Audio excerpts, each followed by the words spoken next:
Isa namang karnaper ang arestado ng PNP matapos makumpiskahan ng baril sa Quezon City.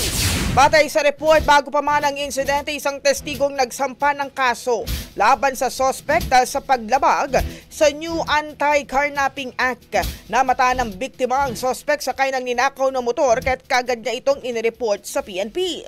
Agad na nagresponde ang mga pulis at nang ma-corner ay napansin nilang nakasukbit na baril sa baywang nito. Inaresto ang sospek at na-recover ang isang unit ng caliber pistol na walang lisensya, 2 bala at ang ninakaw niyang motorsiklo.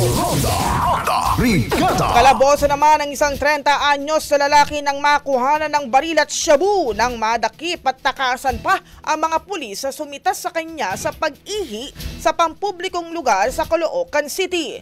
Magbabayad lang sana ng suspect ng sitahin na mga pulis habang umiihi sa Kaagapay Road, Barangay 188 ng madaling araw, ngunit biglang kumaripas ang takbo kaya hinabol ng mga pulis. Nang mahuli ay napansin nilang nakasukbit na baril sa baywang nito at ang kapkapan ay na-recover doon ng 38 revolver na may 4 na bala at 20 gramo ng shabu.